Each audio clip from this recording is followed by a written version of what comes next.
I was 30, 36 now. When I was 30, I was getting out of a 5-year relationship. My ex at the time asked me, where's happiness on my priority list? It wasn't there at all. So we hear a lot about Black Superwoman, but have you heard about John Henryism and the way it impacts Black men? First of all, I want to thank Aldis Hodge for sharing this example, and I want to use it to show how John Henryism negatively impacts Black men and the communities that they live in. I'm going to do that by showing how I would address this if this were my patient and what we would address together. As a psychologist, professor, scientist, and podcast host that specializes in Black health and well-being, cultural education is embedded in our session. So we would start with education because you can't address what you don't acknowledge, you can't acknowledge what you don't recognize, and you can't recognize what you haven't been educated to see. So John Henry was a Black man of immense physical strength and determination. He was a railroad worker who raced a steam-powered drill to prove that he could outmatch the machine. He won that race and then died with a hammer in his hand.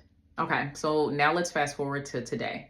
Many Black men, whether they realize it or not, are living the modern day version of John Henry's story, striving endlessly, pushing past limits, and holding the weight of generational survival on their shoulders, all while suppressing their needs for happiness and rest. And the mindset that helped our ancestors survive relentless oppression is John Henryism. It's a high effort coping style where you work harder and you push longer and you carry more, which can be due to many things, such as a limited definition of what success is, which comes at a cost. Now, when it comes to John Henryism, it's important to acknowledge the surviving oppression point because this was born out of necessity to relentless oppression and racism and bias and adultification and dehumanization.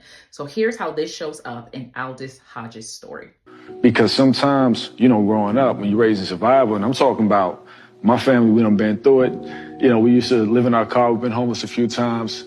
We've had people try to come and take our lives. You know what I'm saying? That's normal. This hustle, it wasn't born out of luxury. It's survival. For Black men, living in survival mode often means believing you can outwork oppression. But the same drive to endure will lead to hypertension and depression and other health risks. When I see a patient struggling with this, we would start with reframing the mindset. The first thing we would work on is understanding the obligation to always appear strong. For many, the fear of being seen as weak keeps them pushing past their limits, if they even know what their limits are. I would tell my patients to learn more about, we would talk about how true strength isn't solely about carrying the weight, it's also knowing when to put it down.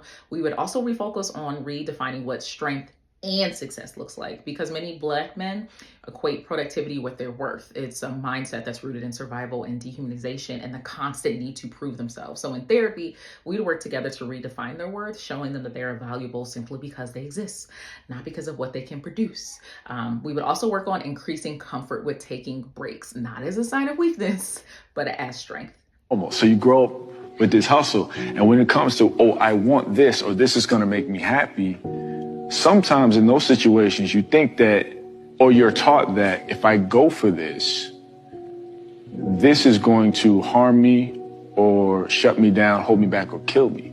Because to choose happiness, you have to be vulnerable. So we would address this by first acknowledging that vulnerability can feel dangerous when survival is the priority. Many Black men feel like expressing their emotions opens them up to criticism or failure. And that has happened to them before. So in therapy, I would encourage healthy emotional expression.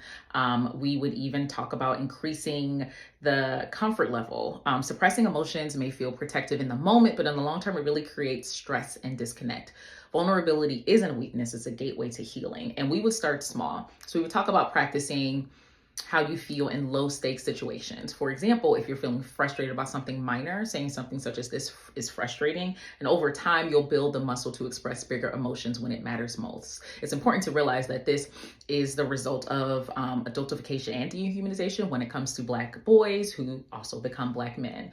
Some individuals have expressed their emotions and they were told to stop, they were called weak, or it was used against them. So we can't expect individuals to just express their emotions without acknowledging the fact that it's never been safe for them to do that in the first place. So we need to build that trust so that they can feel comfortable expressing. It's not enough to just say express. You also have to acknowledge the fact that it's never been safe to do that. I'm at a point in my life where I'm at the highest place in my career and I can't see it.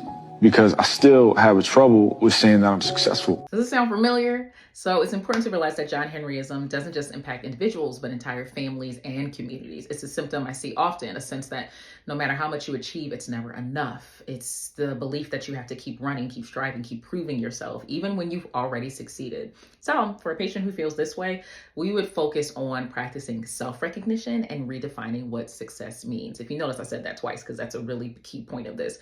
Productivity-focused work leads to overexertion. Patients may feel like they constantly need to prove themselves to feel valuable. So we would have to work on separating worth from their output. Also, we are in a society that often values Black bodies for their labor, always. So we acknowledge the importance of redefining their worth to help them reclaim their humanity. And I would work with the patient to help him see himself as more than as a whole individual, not just a tool for production or a symbol for resilience, but as someone who deserves rest and joy and fulfillment. We can talk about writing down wins every week, big or small. Take a moment to reflect on that. Did you help someone today? Did you make time for yourself today? Because those moments count, and success isn't just about accolades. It's about alignment with your values and joy in those accomplishments. So value identification will be really important in this because you can't stick to values that you don't know exist. It's about recognizing that you're enough.